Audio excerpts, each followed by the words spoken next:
And welcome back to When I'm Not Podcasting here. Yours truly, King of Podcasts. Thanks for being here, listening in, or finding the show if you do on the YouTube channel, which is continuing to grow on a regular basis. YouTube.com/JBRASCO951. Did you know that there are some local restaurants that are really not local restaurants when you're ordering from Uber Eats or DoorDash or Grubhub? Pray tell? Yes, actually it's happening. A DoorDash driver actually issued a warning about ordering from local restaurants. So have you heard of ghost kitchens? Maybe you've ordered from one.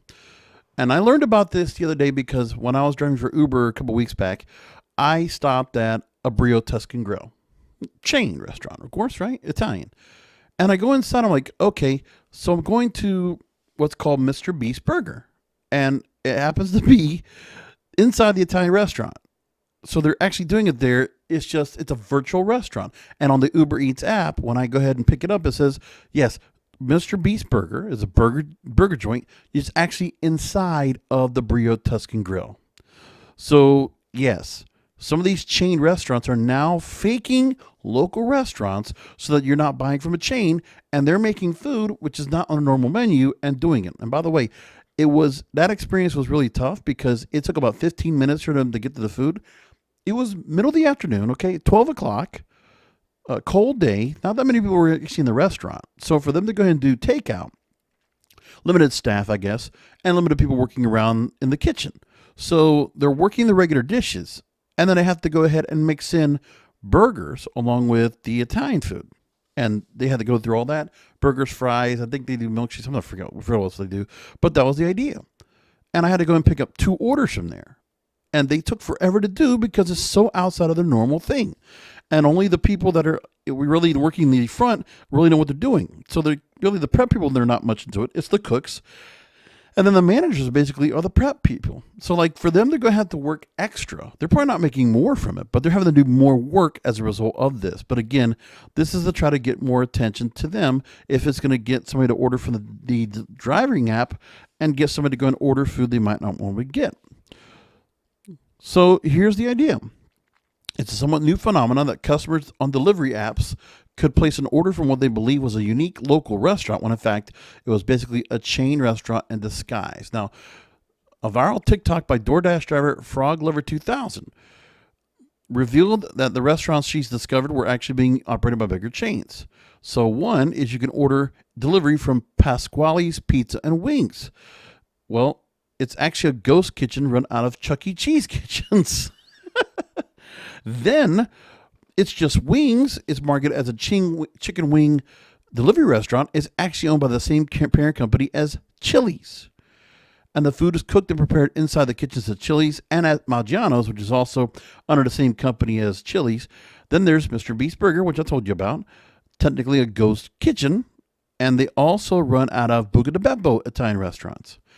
So there's nothing illegal or wrong about ghost kitchens, but in fact, some restaurant chains have been relatively transparent about the situation.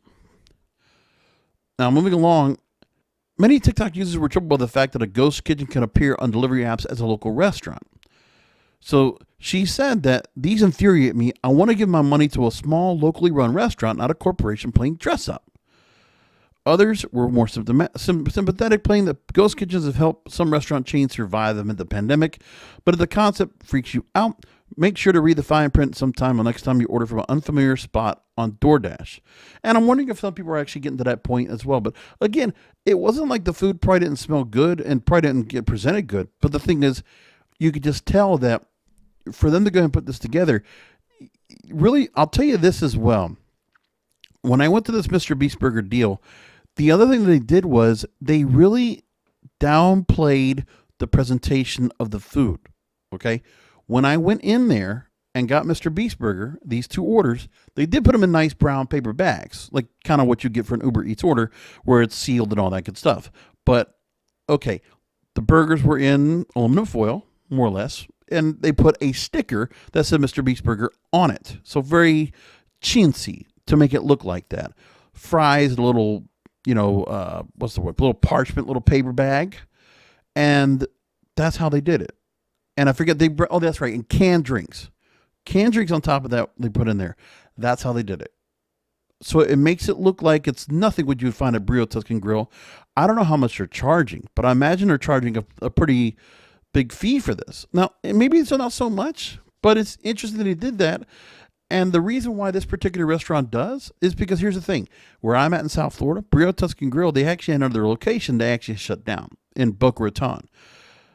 And then this particular restaurant, well, this particular area is in a downtown area that doesn't do that well because of the pandemic. People have not come out as much. Plus, the tourists that we normally have this time of year have not been coming out in droves like they normally do, or they're not getting them out like they normally do in the afternoon because the lack of office people that are out. You know, there are not many people working in offices, working in the business type crowd. Those are all mostly work from home types now. So they're trying to make up for the lunch rush that they did not have before. So if they can make it where they can make it for, ordering out. That's the idea. See, this is what's going on right here. Like she said, when you're seeing a burger joint, people are not going to go and order Italian food most necessarily right off of there. But again, doing pizza and wings like a Chuck E. Cheese, they're doing that as well. And I'm like, well, okay, that makes sense. Listen, if it's a way for them to present their food and to get it out of there, I can see why they're doing that. And it makes somewhat sense. And the thing is, they're just utilizing the delivery services that can go ahead and do this for them. So why not? I can understand why they're doing that. Again, Chuck E. Cheese doing that makes total sense. For a Brio Tuscan Grill to do that, I can also see that too. And then Chili's and Maggiano's trying to do the same thing. They have no other choice. They need to do something. So if they're able to go ahead and go to their food suppliers and they can get food that might be a little bit outside of their normal wheel well, they're going to do that. But again, I don't know if it's much better, if it's much cheaper or not, but just keep in mind of that is happening. And you'll see it. And also, they're relatively new as well. Anyway, I'm going to leave it there. I'll talk to you next time.